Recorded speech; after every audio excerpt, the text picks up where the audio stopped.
আসসালামু আলাইকুম প্রিয় বন্ধুরা, প্রিয় দর্শক। নিশ্চয়ই আপনারা সবাই আল্লাহর রহমতে ভালো আছেন। আমিও ভালো আছি। তো আজকে আমি আপনাদেরকে কয়েকটা দৃশ্য দেখাবো। এই দৃশ্যগুলো দেখলে এবং আমি কিছু কথা বলবো, এই কথাগুলো শুনলে আপনারা সত্যি আসলেই উপকারী হবেন। তো বন্ধুরা, চলুন আমরা ভিডিওটি সম্পূর্ণ শুরু করি। তো প্রথমেই দেখতে পাচ্ছেন, এই যে এটা হচ্ছে পুরোনো পল্টন। এখানে রোদের ভিতরে দাঁড়িয়ে বাইকার ভাইয়েরা বসে আছে। প্রচণ্ড পরিমাণে রোদ, কেউ ছাতা মাথায় দিয়ে, কেউ হেলমেট পরে বসে আছে। তো এখন কথা হচ্ছে, আপনারা যারা নতুন রাইড শেয়ার করতে আসবেন, আপনারা এভাবেই কিন্তু আপনাদের পরিশ্রম করতে হবে, এভাবেই কিন্তু আপনাদের কষ্ট করতে হবে, রোদে পড়তে হবে, বৃষ্টিতে ভিজতে হবে। যদি নিজেকে এরকম মানায় নিতে পারেন, তাহলে রাইড শেয়ার করতে ঢাকা শহরে আসবেন। আর এই যে বয়স্ক লোকটিকে দেখতে পাচ্ছেন, উনি একজন রাইডার। এই বয়সে সে সংসারের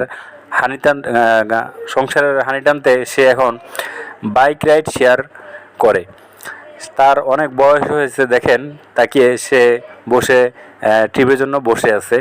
এখানে আরও অনেকেই বসে আছে, কেউ বসে গল্প করতেছে, কেউ পান খাচ্ছে, কেউ সিগারেট খাচ্ছে। হ্যাঁ, আবার দেখা যাচ্ছে এখানে এমনও লোক আছে বাইকার, কেউ বসে বসে তবজি পড়তেছে। এই যে একটু লক্ষ্য করলে দেখবেন, এক মুরব্বী তবজি পড়তেছে, হাতে তবজি হাতে। হ্যাঁ, এক একজন এক এক কাজে নিয়োজিত আছে। তো আমি আপনাদেরকে বলতে চাই একটি কথাই, আসলে ব্যাপারটা হচ্ছে রাইড শেয়ারটার যত আপনারা সহজ মনে করেন, ততটা কিন্তু সহজ না। টাকা ইনকাম করা, হ্যাঁ, 1500-2000 টাকা ইনকাম করা যায়, কিন্তু এই 1500-2000 টাকা ইনকাম করতে যে কত কষ্ট হয়, কত পরিশ্রম করতে হয়, এটা শুধু যারা রাইড শেয়ার করে তারাই বুঝবে। এখন আমি স্যাম্পল আপনাদেরকে বোঝাই।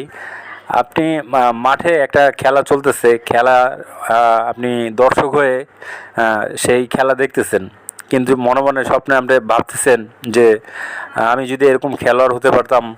হ্যাঁ, এরকম খেলোয়াড় হতে হলে আপনাকে মাঠে নামতে হবে, স্বপ্ন দেখতে হবে না, স্বপ্ন দেখা যাবে না, এবং কারো উপর নির্ভর বা কারো উপর ভরসা করা যাবে না। একমাত্র যদি ভরসা করতে হয়, আল্লাহর উপরে ভরসা করে আপনি মাঠে নেমে পড়বেন। মাঠে নেমে নিজেকে তৈরি করবেন, পরিশ্রমিক বানাবেন নিজেকে।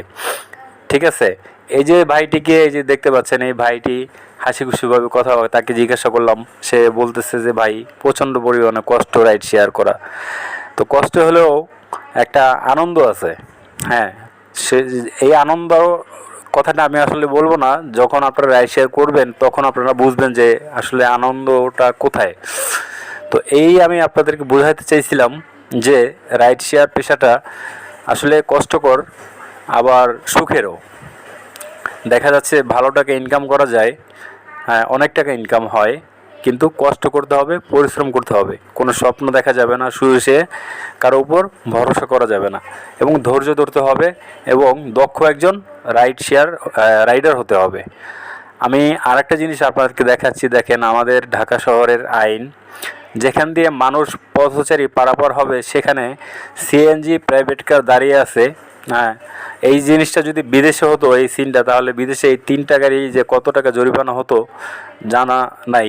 কিন্তু বাংলাদেশে দেখেন, আমার সামনেই আমি ভিডিও করছি, আপনার সামনে 3টা গাড়ি, যেখানে মানুষ পারাপারের রাস্তা এপার থেকে ওপারে যাবে, সেই স্থানটাতেই গাড়ি দাঁড়িয়ে আছে। অথচ দেখেন, এই যে মহিলা আর একজন পুরুষ এই গাড়ির পিছন দিয়ে আসতেছে, কিন্তু ওই সাদা যে দাগগুলো, যেখান দিয়ে পথচারী পারাপার হবে, সেখান দিয়ে তারা যেতে পারছে না।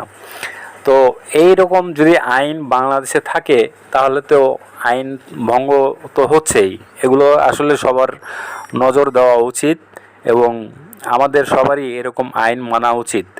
যারা আপনারা ভিডিওটা দেখতে পাচ্ছেন বা রাইড শেয়ার করবেন, আপনারা কখনও এই পথচারী পারাপার যে দাগগুলো, সেখানে কখনোই আপনারা বাইক বলেন, কার বলেন, গাড়ি বলেন, যেটাই বলেন, কোনোটা নিয়েই আপনারা দাঁড়াবেন না, একটু পিছনে দাঁড়াবেন, মানুষ যেতে দিবেন, আইন ভঙ্গ করবেন না, আইনকে সম্মান করতে চেষ্টা করবেন।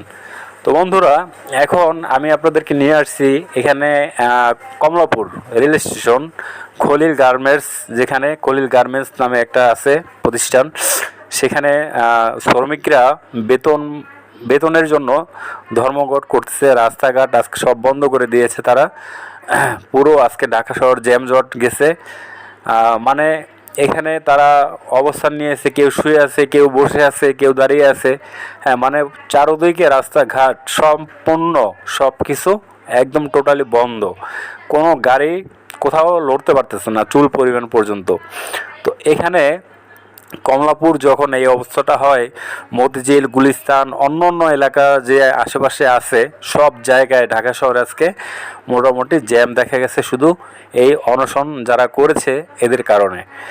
তো দেখেন কিভাবে বসে আছে তারা বেতনের আদায় করার জন্য সরকারের হস্তক্ষেপ কামনা করতেছে তারা। তো দেখেন এখানে পুলিশও আছে, এখানে বাইকাররা আছে, রিক্সাওয়ালা আছে, হ্যাঁ সবাই এখানে আছে। এখানে এসে এই পর্যন্তই থেমে গেছি, এরপর আর কোথাও যেতে পারতেছি না, উল্টো পথে যেতে হচ্ছে। কিন্তু ওই রাস্তার মাঝখানে আপনার কমলাপুর যাইতে বা ডানে যাইতে, মতিঝিল যাইতে যে রাস্তা সব বন্ধ। তো বন্ধুরা, এই ছিল আমার আজকের ভিডিওটা যদি ভালো লাগে অবশ্যই শেয়ার করবেন। ধন্যবাদ সবাইকে।